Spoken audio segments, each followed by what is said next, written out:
And now I'd like to invite up Michael Mejia, who will introduce our readers.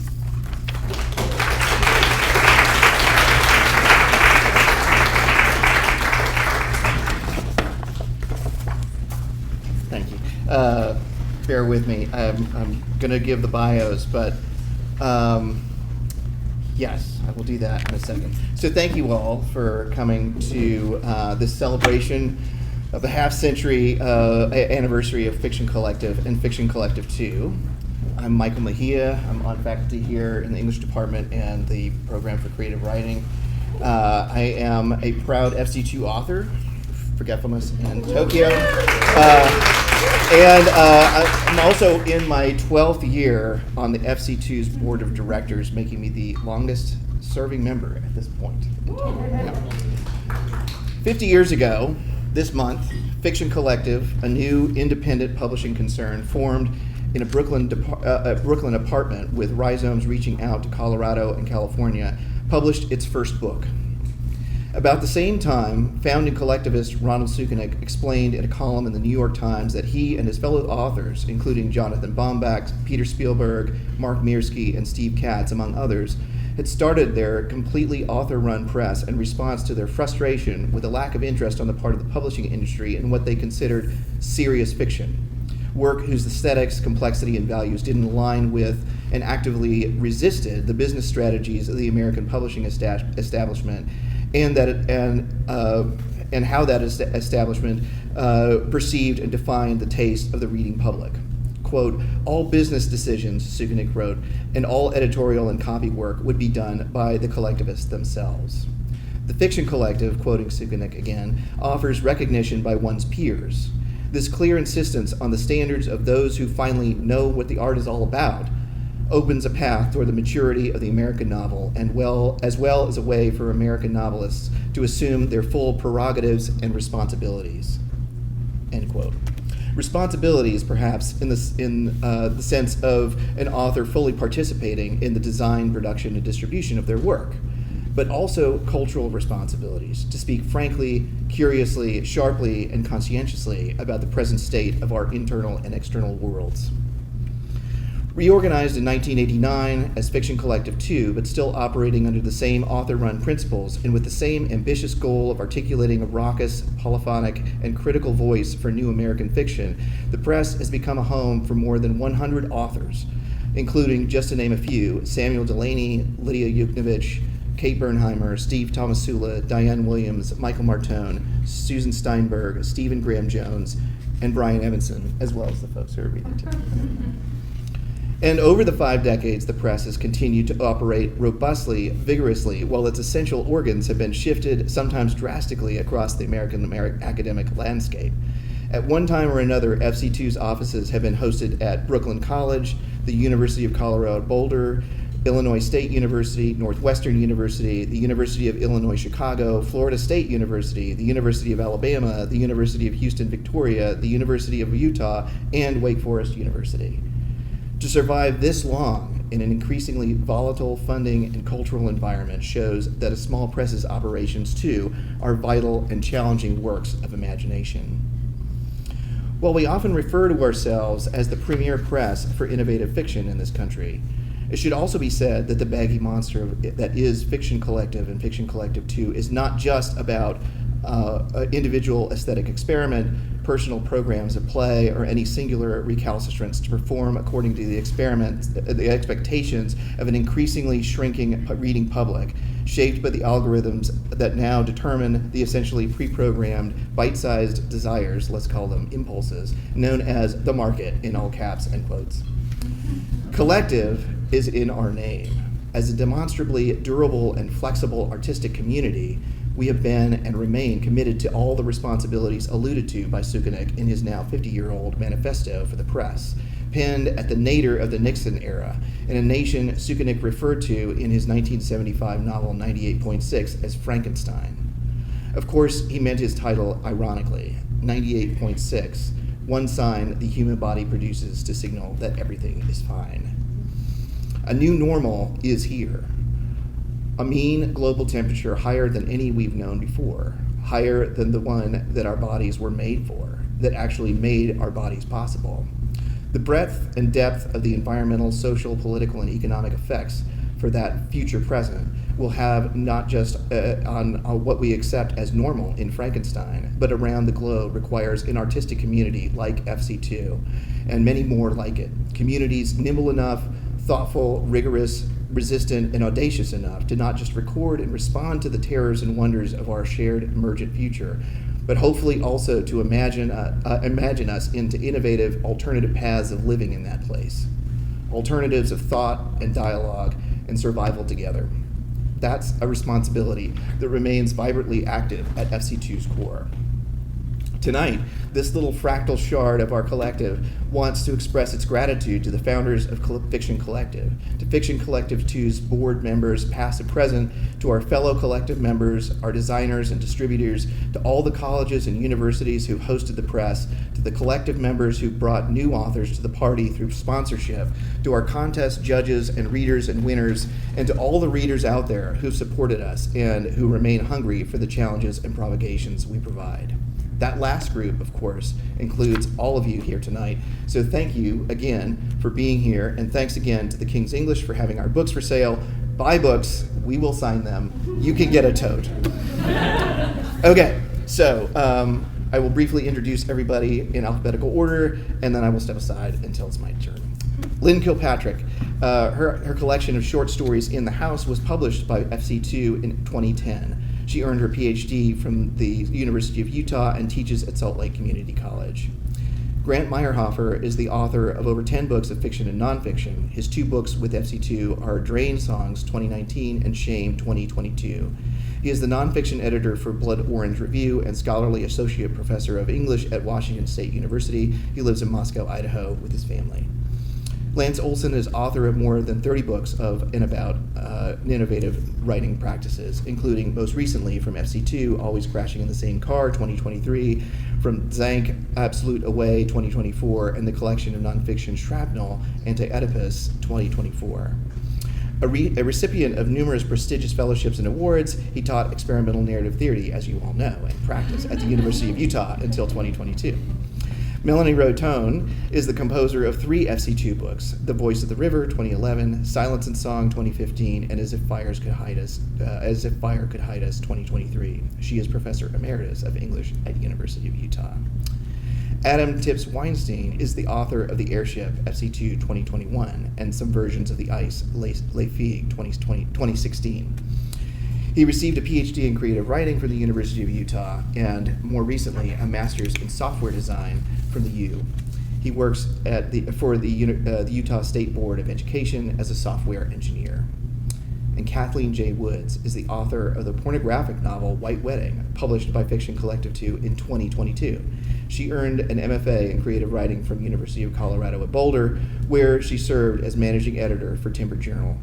She lives in San Francisco Bay Area, where she works at a coastal library and writes under a pile of cats. The list is here. Please remind the next reader to come up.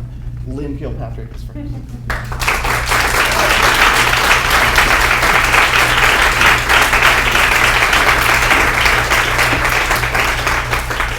Hello. Is this okay? Can you hear me? Yes, no, no, yes. I don't know. No. Yeah. Okay. How's that? Yeah? Okay. I'm going to read just a few short things, but before I start, I just want to say thanks, and I probably would have to thank like half the people here, so I won't name names, but you know who you are. But also I'm thinking about Ralph, and that little introduction made me think of him more. So just to invoke his name. So I'm going to read one diorama and then a few sections of a story. So this is Dioramas of the Domestic Landscape, window number 1. Oh, I better start my timer. Window number 1. A miniature couple, smaller than you might think.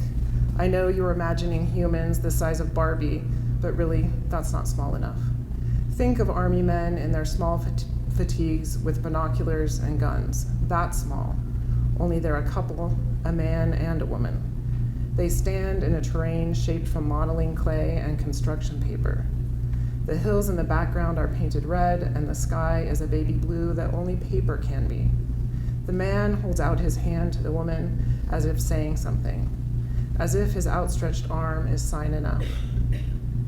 The woman stands, hands at her sides. She observes the man, the modeling clay landscape, the sky that opens like a shoebox. She seems to want for nothing. Though she is plastic and entirely red, she seems content, almost happy. And I'm going to read a few sections from my story, Women in Confined Spaces. Elevators. She avoids elevators because they tend to be small, with decor that reminds her of a casket or the parlors of funeral homes. The academy. In graduate school, she gravitated towards the women with short hair.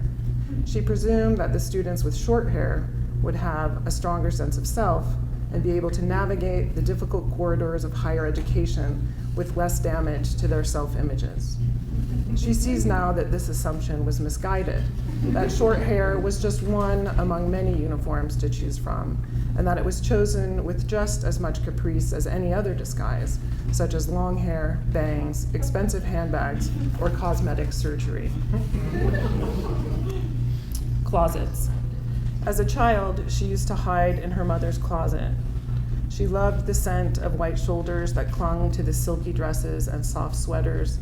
She thought if her mother had secrets, they would be hidden there, but she never found anything surprising, nothing even remotely jarring, which now, in her own advancing years, disturbs her even more than some old forgotten love letters or naked pictures could. Her mother had no secrets. She makes a mental note to hide something in her own closet just in case she dies suddenly and her own mother must come over to clean out her house. She wants her mother to know that she is nothing like her. States in the West in which a conservative majority rules. So this represents the culmination of her long years in the library, slavishly pouring her heart into obscure theoretical convolutions which only a small handful of other scholars can understand. She owns a charming craftsman cottage, approximately 1,200 square feet, 3.5 blocks from the local coffee shop, and 100 yards from a chain grocery store where she can buy beer, but not wine. What's the point of all this? Thinking if at the end of the day she can't buy frozen dinners and a nice Chardonnay without having to get into her car and drive to the state liquor store. And what about the endless debates over intelligent design and evolution, or whether gay high school students can have their own clubs or not? Did she spend countless hours parsing the meaning of the word woman so that conservative ne'er-do-wells could assert that each word has only one meaning agreed upon by them? What is the point anymore?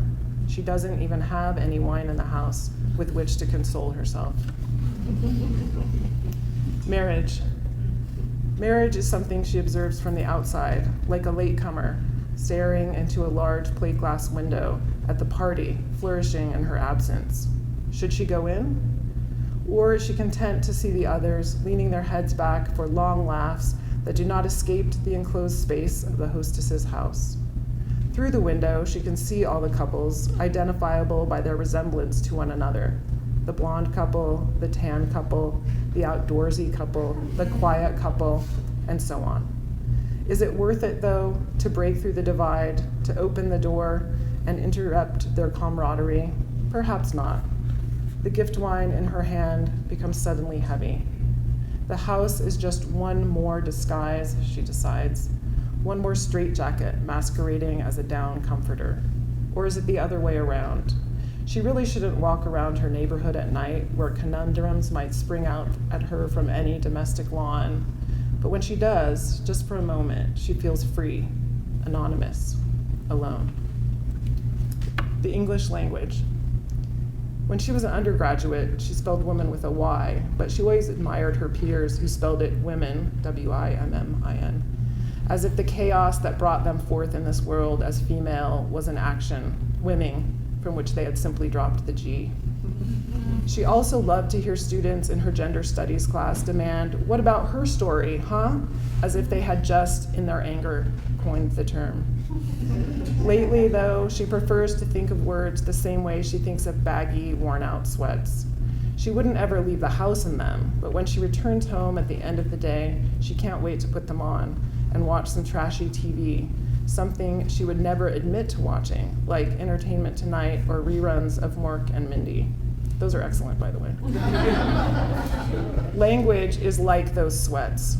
She pretends they matter and that they are the subject of much inquiry, but she longs to don them and just let them sag on her, hanging there, the elastic exhausted, comfortable.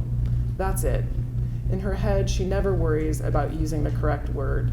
The conversations in her mind are long and convoluted, but she almost never pauses mid-sentence in there to think, wait, do I mean theoretical or hypothetical? Or what does rhetorical mean anyway? She loves to talk when no one can hear her. Her own body. At night, when she's trying to sleep, she closes her eyes and listens to her own breathing. She swears she can feel the food moving through her blood flowing unwillingly from one organ to another. She sometimes thinks she could stop any time she desired, just make up her mind and cease breathing, with no blood or poisons or weapons. She tries to remember the kind of breathing she had to learn, to go in and let the breath come in, as if the breath had a will of its own and could enter without her consent. Don't think of your body as a house, a man once said to her. You are your body. She hates him now with a passion that borders on envy. What did he know about her body? Men were always touching her skin and marveling at its softness, the almost invisible down that covers her arms. She remembers the way he moaned, a whispery hum, and her stomach begins to retreat toward her spine. Even her body knows the truth, and she does not feel as if she is her body so much as her body is her. She is just a sum of her parts, an equation that does not add up, a collection of cells and hormones and biochemical reactions that make her think things such as, what is the logic of negative numbers, and how do I get out of here, this body in which I am trapped? Thank you.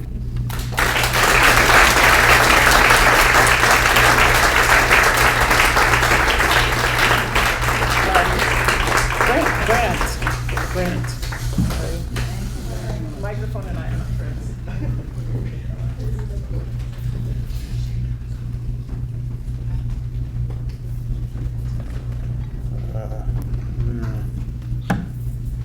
Yeah. Is that good? Yeah. Good. Okay. Hi.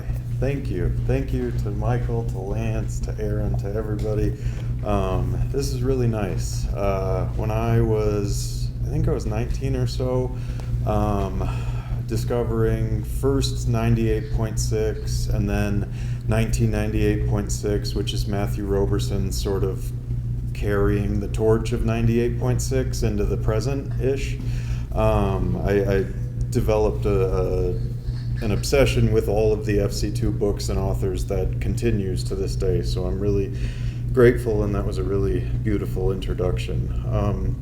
I'm going to read a little bit from Shame, which is, as was said, the second book done with FC2, sort of in the wake of all the auto-fiction stuff. I wanted to write like a more skeletal approach to that, since a lot of those books tend to be very long-winded.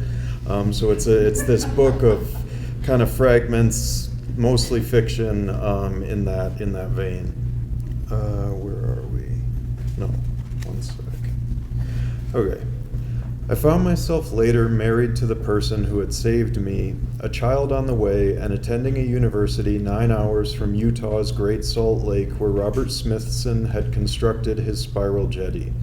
I thought endlessly about the rampant changes in my psyche and circumstance and felt myself at war with a deep, fundamental pessimism. The notion of bringing a child into a world so besotted and reeking with rot and abuse horrified me. The notion of existing past my 20s horrified me. The notion of marriage horrified me.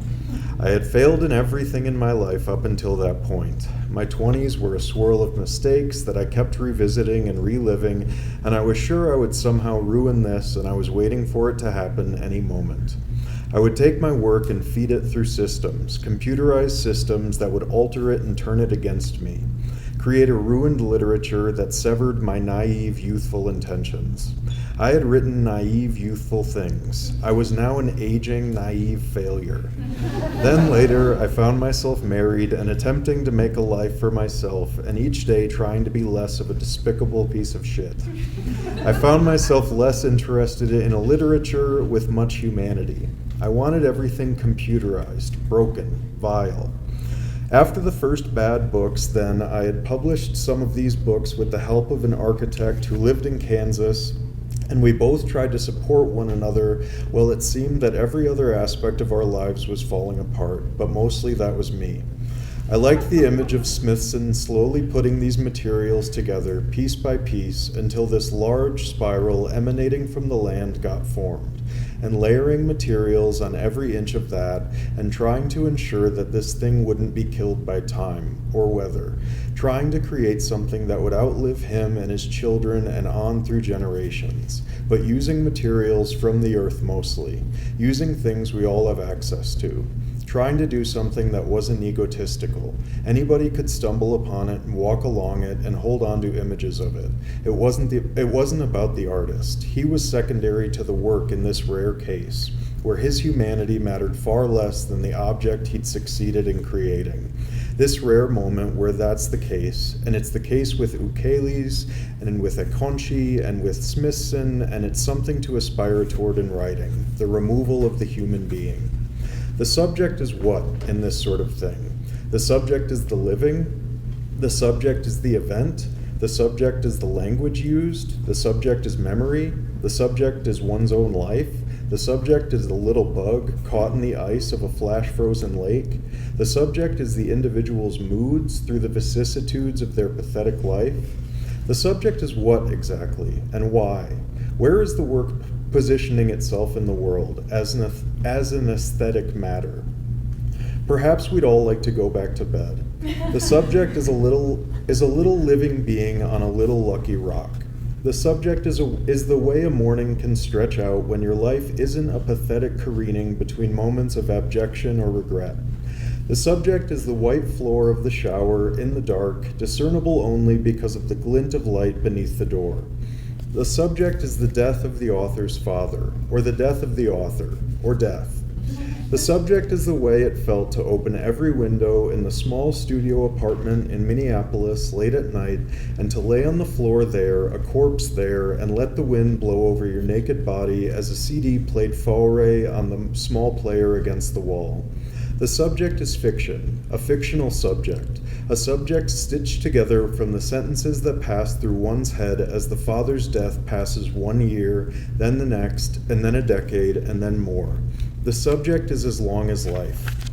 The subject is the mouth affixed to the ear and any communication therein, every stinking word. The subject is the stench of the individual and the warmth of a bottle of perfume purchased from a German woman who'd kept the bottle all through the war and saved it, a little heart-shaped bottle encased, only to sell it to the author or the subject one morning, one weekend for several $100s. The subject is an old buck knife. The subject is a caught fish. The subject is an antagonism between the self and the head it's protruding from. The two of us, that is Flamingo and that is me, had made our way to Cuba one weekend, and we spent the entire time blind drunk and wandering around the strange and constant lights of the place. We were sleeping together then happily and with others, and we lay down late the second day to rest alongside a fire as high as a truck, around which various strangers were cooking sticks of chicken. We woke to the sudden cold of the night and made our way to a large white building and wandered inside to find more strangers dancing around a table and singing out the name of someone no longer there. We danced together, and the face of America was no longer there, and the ugliness of the morning was no longer there, and that night we all sat in a large hot tub and felt the day's waste melt from our arms and legs as we became quiet and held to one another in the blinking glow of it, and the world felt us and held us in a nest of humanity that hardly spoke but sang or danced as the lot of us were ushered into the bright light of morning, when we could fall asleep on the busiest beach and wake to hundreds and thousands around us, all thinking and feeling the same thing and welcoming the mess of it unto us as we stared into the sun and went to swim. As the orchestra played for the two of us, we danced hand in hand along a beach outside Havana and sang to one another. Our hands would break, and one might spin a bit onto the dune and stumble as we made our way back, and we'd hold one another close as the music of Les Contre Saint Cloud played out behind us, and we were children in the lights, and it was a profound thing we witnessed there.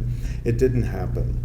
We'd left behind the hatreds of our lives and the past work, and had found something entirely new, something to hold on to in one another, something that the other recognized, and it was profound and immediate, and we fell laughing, staring up at 10 million stars as we burped and spat, and knew we'd never have to return to the world, and could exist in a perpetual state of return, a sense of youth, a sense of hope, and everything would be okay. If we persisted, if we kept walking and living this way and welcoming the light, it would all be okay.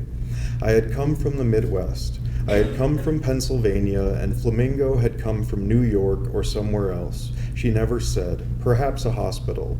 We'd both been intermittently hospitalized and seldom hinted at that. Flamingo's dead mother had the small home where we could stay so long as we helped pay the remnants of an ancient mortgage, and so every month or so she'd visit the bank and give what she could, whatever we'd assembled. We arrived back from Cuba on a burning day, and I was wearing heavy boots covered in sand and muck, and Flamingo wore black denim shorts pulled high and this ripped white t-shirt. That day we poured ourselves large cups of water and sat outside in a small pool, holding one another in the sunlight as it burned the skin of us in a long, restful rotisserie. Flamingo's mother had a small television she'd bought at Walmart and one DVD, and so that night we watched Vertigo in a tired stupor as the night extended out and we saw the neon of Miami out the window, exchanging a tray of ice we'd drag over our necks to cool down, and eventually falling asleep on a couch with only a sheet when things finally cooled. There was the sense then of this stretch of my life needing to end, of needing to venture back and return to something, an honesty, a challenge. I felt this raw shame looking out the window and knowing all I'd done to wind up in such a situation. I tried to communicate to Flamingo that I needed to leave, but that I would try to write what happened, and the time then, the purgatory time, this breakage, was difficult and burnt. I'll stop there. Michael. Thank you.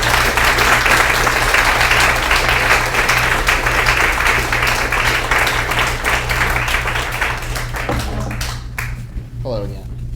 I'm going to read a couple of short sections from these two books. The first, Forgetfulness. This is based on some unproven allegations that after the end of World War II that there was Nazi literature and weapons in the home of Anton Webern, the Viennese composer who's haunting this book. This is called Underground. Okay. There are weapons in the cellar and literature. Are there weapons in the cellar? Whose weapons are in the cellar and why? Whose literature? Who has been reading in the cellar? In the cellar, there are tools. Are weapons tools? The tools are for use in the garden, for digging up and rooting out, for prodding, for tamping down, for pruning. The tools are for planting, cultivation, and propagation. The tools are for use in the garden. May one use the weapons in the garden? One may read in the garden, literature in the shade of the little gazebo, sipping beer while the children play in the grass, or perhaps there is only a little bird or a dog, or nothing at all, because the children have gone away on a walk with their mother and the dog up to the ruined castle in the woods, or down to the market for groceries. Or perhaps the children have gone away by themselves. Perhaps they have gone into the woods, marking their trail with breadcrumbs. Only literature in the garden then, beneath the gazebo, and a small glass of beer, and the intermittent rustling of the leaves. The literature is for distribution. It is for education, for indoctrination. Why not use the weapons for indoctrination? Indoctrination is also possible through the use of tools. The tools are for use in the garden. The literature is for indoctrination. The weapons are for protection. The weapons should not be used in the garden unless absolutely necessary and not in the presence of children. Are there weapons in the cellar and literature?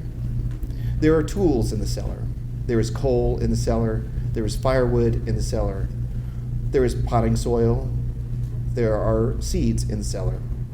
And garden stakes, a small wheelbarrow, a child's bicycle, some rope, rusty watering cans for the garden, a rat, a mouse, a stray cat, pellets of rodent shit, a spider and a wasp, a discarded cocoon, poison.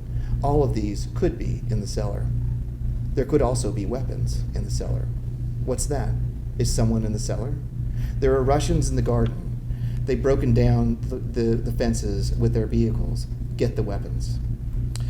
There is no one home to get the weapons. They've all gone away to the mountains without their weapons and without their literature. In any case, one cannot indoctrinate Russians. They've already made up their mind to destroy the weapons and the literature and the owners of the literature and the weapons. Perhaps there are no weapons. If there are weapons, the owners of the weapons are not at home. I'm sorry, the light is really low. Okay, are not at home. Did they ever live here? Perhaps they were only friends or relatives storing their literature and their weapons in the cellar, next to the tools and the coal that belonged to the people who lived here. Why didn't they use their own home? Perhaps the people who lived here did not know about the weapons or the literature, or perhaps they did. Now no one is home. Everyone has run away to hide in the mountains or in their cellars. Only the Russians are in the garden. But this is not Russia, this is Austria. Are there weapons in the cellar? There are tools in the cellar. It is too dark in the cellar. It is impossible to tell if the tools are really weapons. It is too dark today. It was too dark yesterday. It will be too dark tomorrow. Second section that I'm going to read here is a little play with some cross-cultural stuff that I was doing in Tokyo. The directions seemed to presume that he would be followed. I'm going to open this. Might be one of the two. Oh yeah, are there lights? No, we just have to be faster. Yeah, sorry.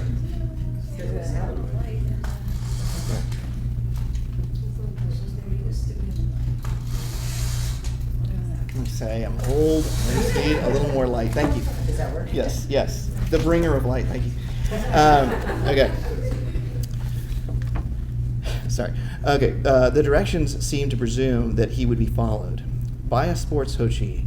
Get on at Tsukiji Station, the first car of the northbound train. Sit by the door. Press the emergency stop button at Hachibori and get off.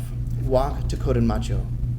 Get on the train, the third car, northbound. Put down the paper at Akihabara and continue on to Ueno. Put on the wig and the dark glasses. Buy a copy of Nikkei and take the next taxi to Shinjuku. Marunouchi line, the fifth car, all the way to the end. Ikebukuro, then all the way back to Shinjuku, and back again toward Ikebukuro, exit at Kokiki Jodamai. Buy a Shimbun Akahara, and as you switch to the Chiyoda southbound, first car as far as Sendagi, exit 1, and then wait for him to arrive at Sudo Park, there in the shadow of Benzaiten Temple. Who? You'll know, but do not attempt to approach. Ito pours the tea, exhales quietly, leans back from the counter, the leaf-shaped dish before him empty. There's no television in the sushiya, of course, just a little recorded music, the sound of a koto. After the squid, the horse mackerel, the fatty tuna. After the fresh-caught clam and octopus, this bay scallop, the salmon, the sea eel. This, the treacherous chunk of flesh before M, seems the worst possible ending. Its appearance suggests fish, but its color, something else. A deep red streak angled through its center, fanning out thick and dark along one edge, flecks of pigment just beneath the surface, burst capillaries, perhaps evidence of its final struggle.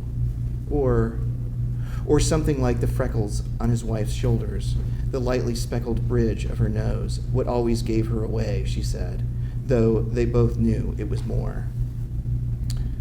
But the Itamai is watching, expectations, so. The taste of it is water, unremarkable, near tasteless, not so bad, until a hint of bitterness, salt, and mud. And even before he begins to chew, M feels a peculiar tingling on his tongue, spreading around his mouth as heat might, tightening, like a response to tartness, the billowing pleasure of umami in his chest and arms, the tips of his fingers, his hips, his toes, as if his whole body is contained in his tongue, is a tongue. If I turn you on now, S wrote, yes, something like that. If I turn you on now, it will be a major breakthrough.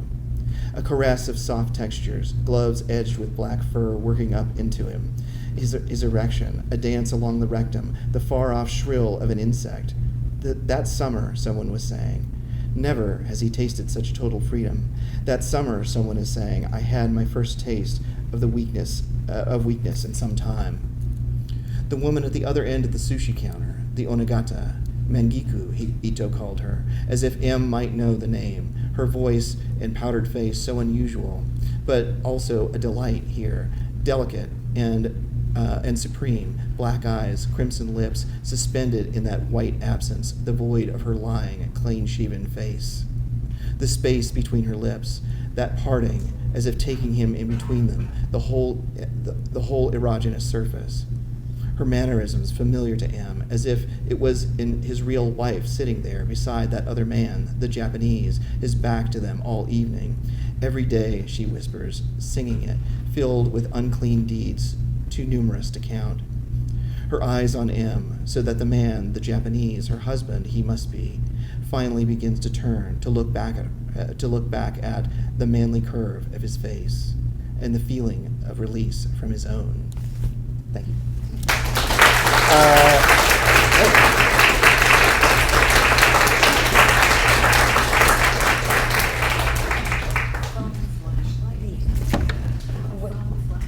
think if we just move this over a little bit, we'll be good.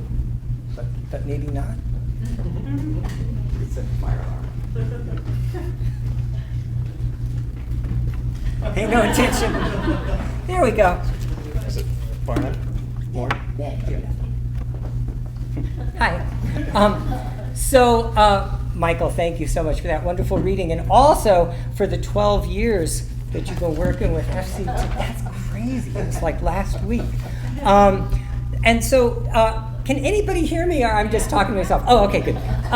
So I just wanted to say before I start that one of the real pleasures in my life was working for 16 years as the chair of the board of directors at FC2 with really some of the smartest readers and most generous and dedicated literary activists in the universe. It's a true pleasure. And then to be standing here tonight on the 50th anniversary is amazing with these wonderful writers, heterodox writers, but also to think back. So the founders, I knew a number of the founders like Ron Sukanik. 98.6 is something you all need to read tonight if you haven't already. Ray Fetterman and some others, and they were all putting money out of their own pockets into publishing that was an alternative to publishing, and they thought their risky literary experiment, if it worked really, really well, would last about 3 years. So the joke's on them. And so instead of reading from my recent FC2 novel called Always Crashing in the Same Car, a novel after David Bowie, I'm going to harken back to one that came out in 2006, just about the 30th anniversary of FC2, and it's called Nietzsche's Kisses. And the reason I'm doing this is it has a special spot in my heart. This is the book, along with another novel that had just come out of mine called Anxious Pleasures, that I read from when I interviewed for a position here in the English department 17 years ago. You're all getting old, man. So the only thing that you need to know about this is it's about Friedrich Nietzsche. 1890, late in his life, and as in the last couple of years of his life, and his mind has begun to abandon him. And this is from a chapter called Music Without a Future. My head is filled with Friedrich announces to no one, stepping out of his mother's house at number 18 Weingarten and pausing at the threshold. She told him to wait for her to accompany him to the market. It is Naumburg. It is 1890. Bismarck is gone, Zanzibar is going, and the Kaiser's new direction is no direction at all. Still, it is May, and it will be a flawless day. There's no doubt about it. Friedrich narrates these facts and the morning's fineness aloud for his own benefit. It helps him arrange the convolution of things. How, above the cream and mustard houses, above their terracotta fish-scale roofs, the sky's early white blue is tinged with an ambient gold scintillation. How the chill promises cool sunshine the second he moves from the shadows. Friedrich inhales deeply. Green air, horsehide, the last coal fires of the season. This is what time smells like. Across the narrow lane, a young woman with dark pulled-back hair reaches through the second-story window to tend a box of newly planted geraniums on the sill. And she reminds Friedrich of someone he once knew, and he knows everything will come out right today. He pronounces the words under his breath, telling, the most important thing surely being to get the present formulation right. His head is filled with Friedrich, overfilled, and the point of living is the discovery of how to express that fullness in surprising ways. He loves his own company because he has never met better. Obviously, he would on no account admit such a notion to anyone else, except, needless to say, in his writing, which no one reads, for fear of hurting their feelings. But the truth is that other people make him intensely lonely. They make him awkward in the face of their intellectual awkwardness. Their minds don't dance, they lumber. Their public opinions are their private laziness. No, he prefers talking to his equal. He contemplates sorry. You're right, Michael, it's really dark over here. Awesome. Often Friedrich is embarrassed by how happy Friedrich can be, Friedrich announces to no one. And forgetting exactly why he is waiting here when such a glorious morning beckons, he gently clicks the heavy front door shut behind him, glances at the medieval wall his mother's house looks out upon, confirms the tilt of his charcoal topper, and launches. Stepping into the lane, his hands rise up around his head like delicate white birds that will help explain to him what it is he is thinking now. What he is thinking now. What now? Friedrich's shoes sound like sandpaper in the square, and so he pauses and steps out of them. There is too much din in the world already. He closes his eyes and feels the solar system corkscrewing around him. When he opens them again, Friedrich finds himself standing in front of the ornate Rathaus. Across the square to the left is the statue of St. Wenzel, overseeing the fountain in his hat shaped like a shell. Behind him, on the eastern end, the town portal from 1680. Now, how, in the course of his life, did he arrive here? At one time, there seemed to have been so many other places to go. A handful of people drifts across the square or sits at outdoor tables under red and blue umbrellas reading newspapers, sipping morning coffee, nibbling pastries. Blinking, Friedrich tries to force them into focus and slowly becomes aware of a headache glowing somewhere behind his eyes. He realizes his tie is too tight. He loosens it and pulls it through his collar. Friedrich tugs off his jacket, lets it fall to his feet, and, blinking, loves, helplessly, the sway-backed horse harnessed to the old wooden cart near the statue, how the sunshine gleams off its mangy flanks. He loves the pigeons flurrying around the stooped woman in a black shawl, her arms outstretched like a scarecrow, breadcrumbs in her upraised palms. He loves the fragrance of the cinnamon tarts and cigarettes and horseshit in the air, the resonance of the church bells beginning to toll above those buildings, how the day's warmth speeds back and forth across this flesh. He unbuttons his vest and removes it. He unbuttons his shirt and removes it. Reaching for his belt buckle, he appreciates Naumburg's tranquility, its sense of understated purpose, how Germany comes to a conclusion in locations like this. He removes his trousers and removes his socks and removes his undergarments and loves the two men in uniform making their way toward him from the cafe across the square, coffee cups still in their hands. Behind them, he believes he can make out his mother. Approaching, yes, Francesca. She is trotting to join him. Now, where did she come from?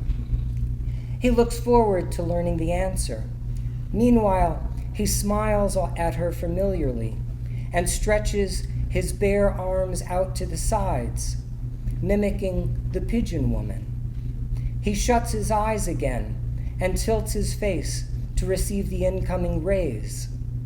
He concentrates deeply on distributing his love to every living thing that has forgotten him in this very special space.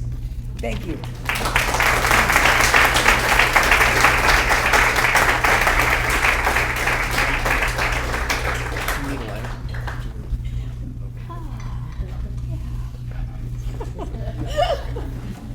One minute.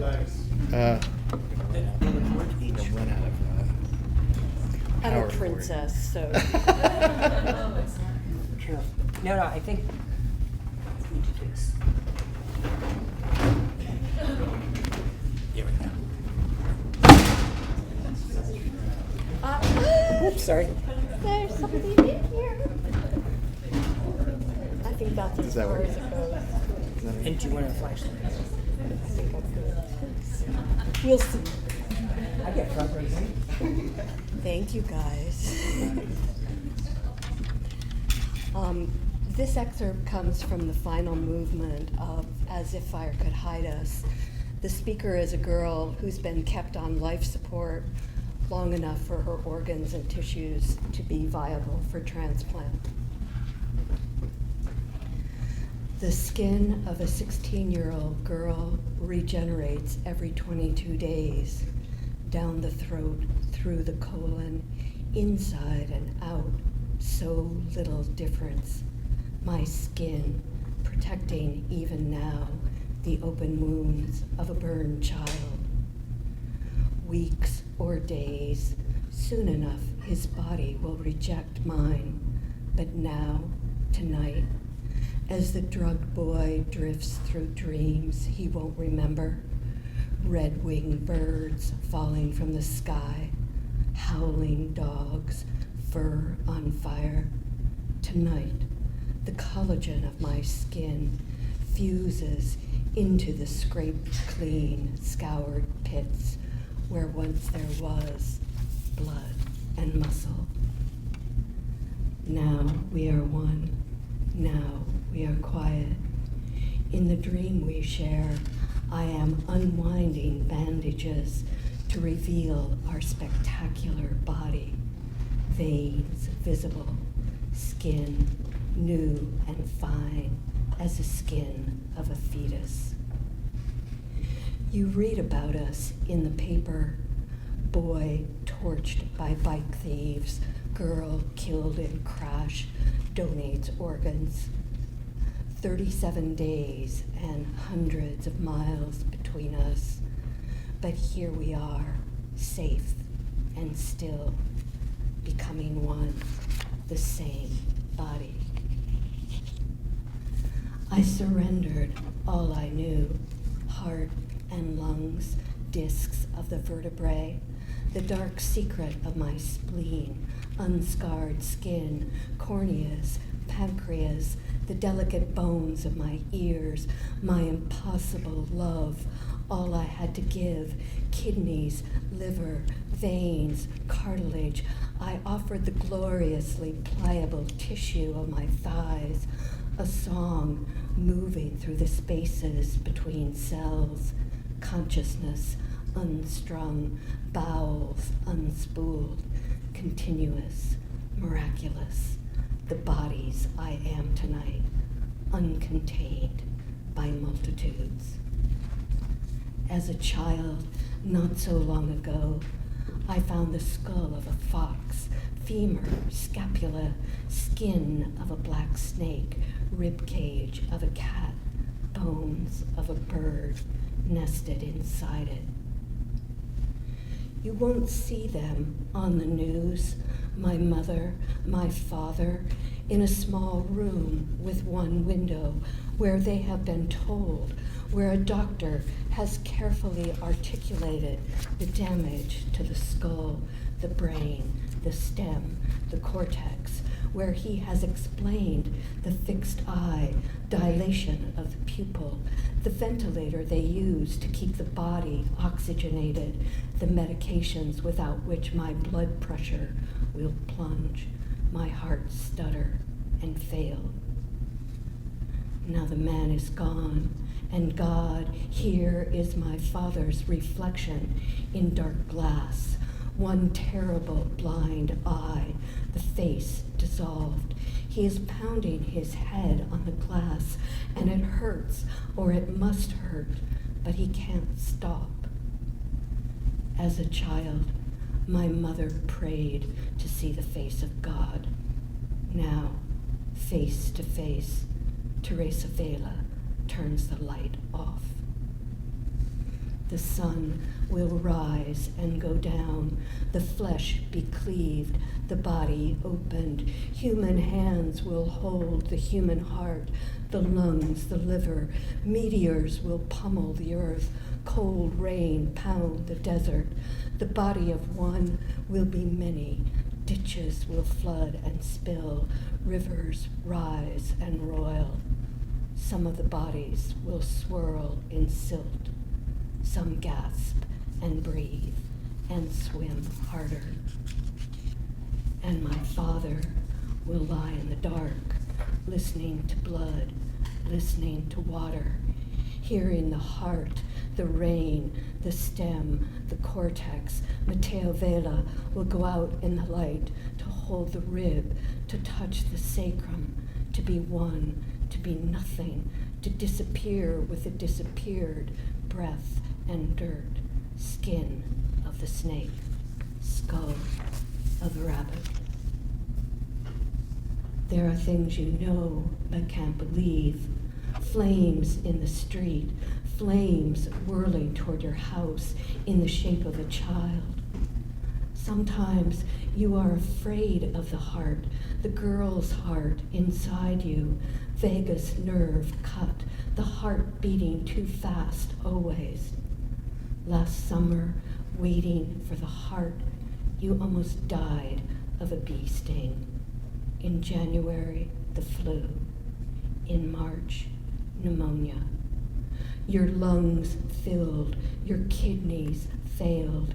You died and returned, your swollen, failing heart fluttering inside you.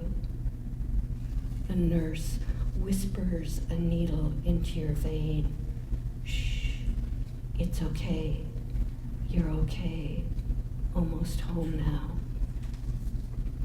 You are asleep and awake, fully conscious, eyes closed, but able to see through closed eyelids, and a girl with long dark hair is opening your body with the sharp blades of her hands. The one whose face you never dared imagine is singing her way through your bones, speaking your name to the dark as she sews the bodies of trembling birds into your trembling body.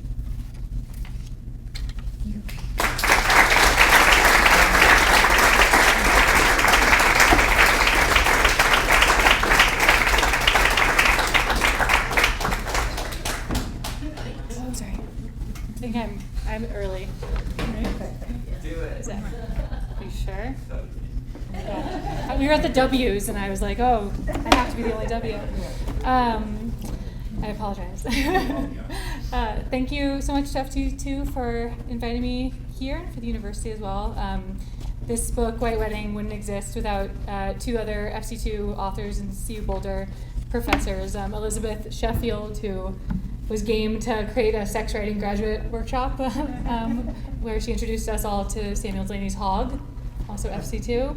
And also Jeffrey Deschel, who challenged me to emulate the paintings of Lisa Yuskavage in prose, which became the seed of this book and this scene in particular, which I'll only read a little bit of.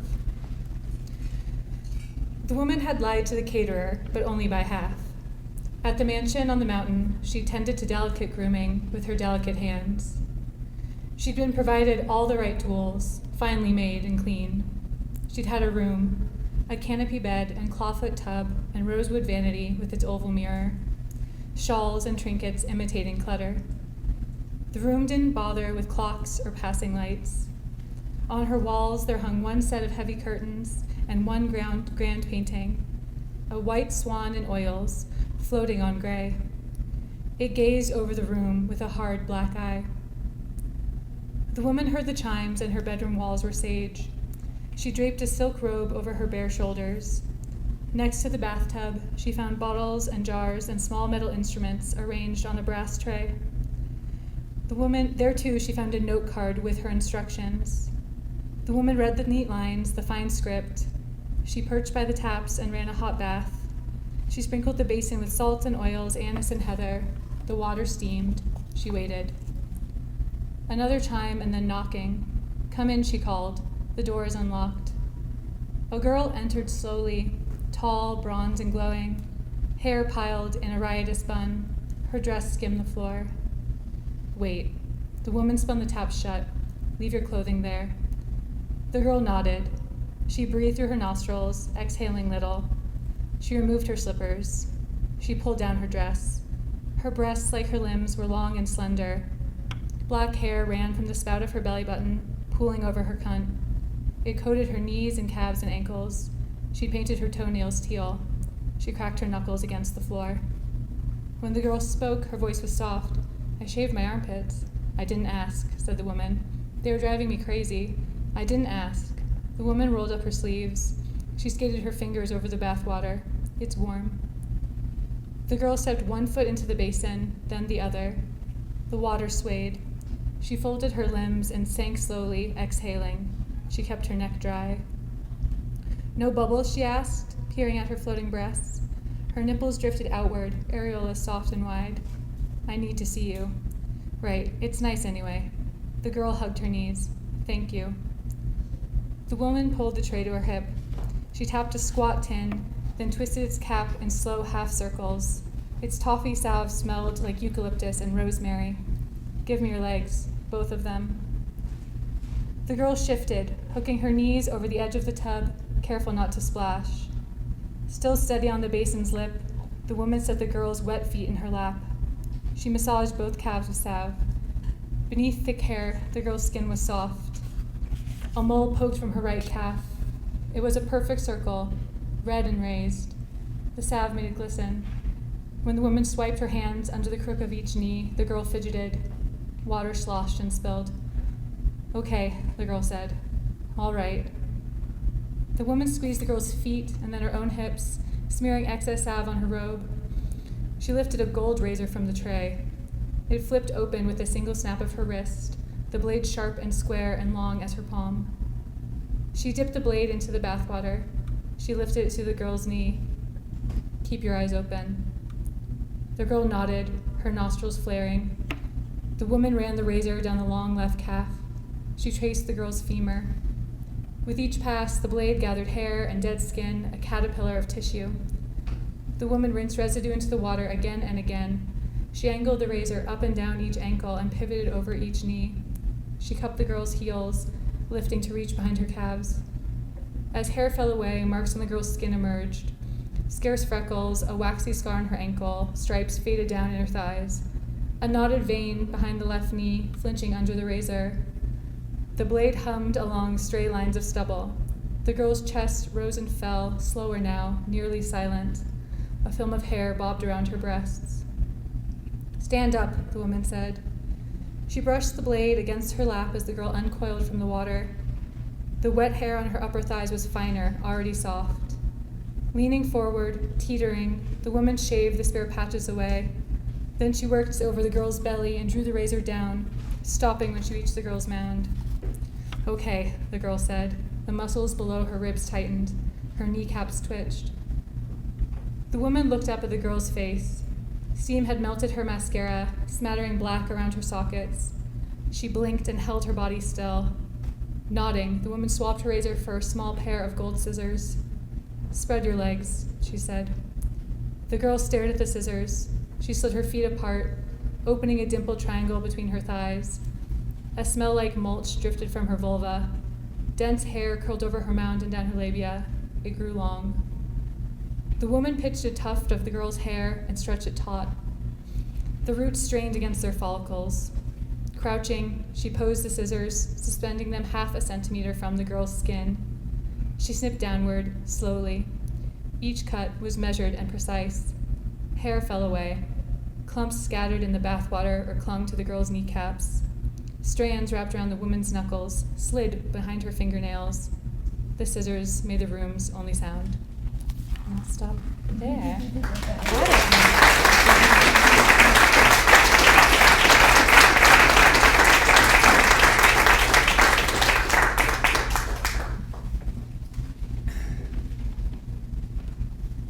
I'm gonna knock all of this over. Electrocute myself too. One of the great things about being a student is you get to study with amazing people. And I've had a very long career as a student. But it's been plotted along the arc of FC2. I started out in Colorado studying with Jeffrey Deschelle and Elizabeth Sheffield. I went to Alabama and was with Michael Martone and Kate Bernheimer. And then I came here, Lance and Melanie. It's like and then to have a book published with FC2, you can imagine it's probably like really meaningful. So it's a remarkable press, and I'm so it's so special to be here amongst people who I could say not really are peers, but at least I sit on the same shelf as their press, so it's great. Anyway, one of the many things that Emerson says is for us to make our own Bibles, and I think that's always what I've done is I make Bibles. This particular one is a Bible disguised as a shaggy dog story about a man trapped on a ship at the beginning of World War I. That's just to give you a little context, but in the spirit of the holiday coming up, which is Sukkot, I thought I would read this, which is one of my favorite holidays. So this is a fable. After the enslaved Israelites fled Egypt, they sent 12 spies into the desert to scout the territories that were promised to them by God. 10 of the 12 spies gave unpleasant reports about the new lands, and this angered God. As punishment, they were made to wander in the desert for 40 years so that only their children would enter the land flowing with milk and honey. In their diaspora, God was with the Israelites in the form of the eternal flame, the Ner Tamid. The lamp burned inside the tabernacle, the provisional sanctuary the Jewish peoples carried with them through the eternal deserts. They called the light Shekinah, the dwelling place of Hashem in exile. During Sukkot, the Feast of Tabernacles, we remember the diaspora by building sukkah, booths in the fields. The huts are made from the branches of palm trees and the boughs of leafy trees and willows of the brook. These are temporary shelters, and we camp for 7 days and 7 nights in the sukkah so that all who are native Israelites may know that I made the children of Israel dwell in booths when I brought them out of the land of Egypt. In the Apocrypha of the Sefer Yetzirah, the ancient Jewish mystical text of the Zohar, the Book of Formation, Shekinah is the liminal space between the trunk and the roots of the tree of life. In the beginning, writes the great Kabbalist magician Reb Elihu Baal Shem, Ein Sof, the infinite one, was everywhere. The Holy Spirit made a space for creation by drawing in a deep breath. The clearing is sometimes called the divine exile, and into that hollow, creation burst like a flood. Perfection was forever shattered, and the river of Genesis bifurcated and branched. The splinters of divinity became the 10 Sephirot, which are sometimes called the Shemot, names, Orot, lights, Netiot, shoots, Mekarot, sources, or Keterim, crowns, and as the 10 branches of the tree of life. The energy flows from Keter, the crown at the top, the incomprehensible, and beyond, down to the root Sephirot, Shekinah, the earth realm. Shekinah receives the effulgence of the other Sephirot, yet none flows from it. The Baal Shem writes, Shekinah has nothing of its own. The light emanated from it is reflected light, like that of the moon. This is why Shekinah is called the spirit dwelling of divinity, manifest in the very soil from which the bodies of our progenitors were formed. Upon our deaths, the energy is returned in the offering of our own decay. According to the Kabbalists, when Shekinah achieves eminent stillness, the reflection of the light it bears upon its surface is untampered with, and therefore is perfect, like a transparent eyeball. Below Shekinah is Malkuth, the domains of the Lilith, the wanton temptresses of the night, where wildcats shall meet with hyenas and goat demons shall call to each other. There too Lilith shall repose, we read in Isaiah, and find a place to rest. The sukkah is called the shadow of faith because in the sukkah we are unprotected except by the love of God.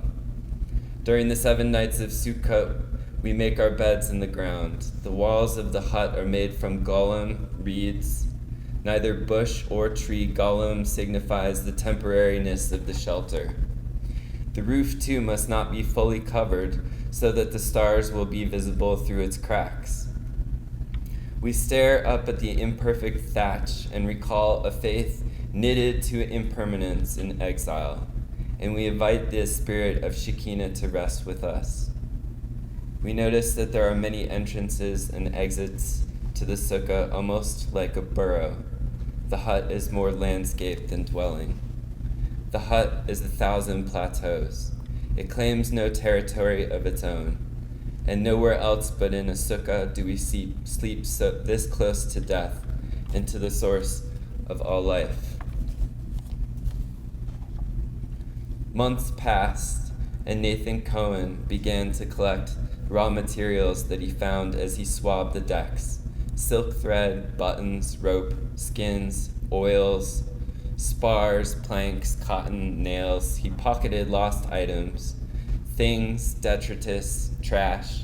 He kept all this in a box that he hid in the hay at the foot of his bed until eventually the fragments might serve some purpose.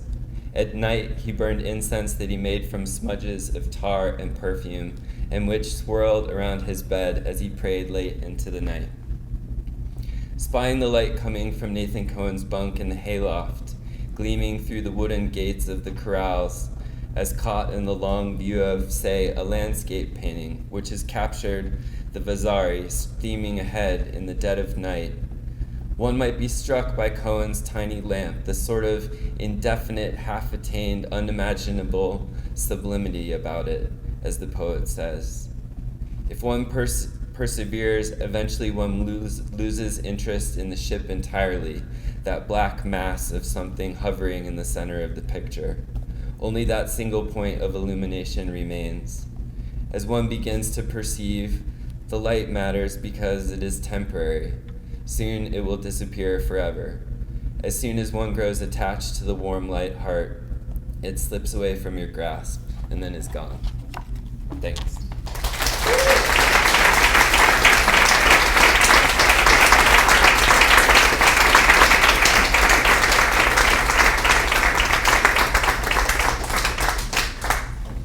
That's all, folks. Thank you for persevering with us. Thanks again for coming out tonight and helping us to celebrate, and enjoy your weekend. Bye, folks.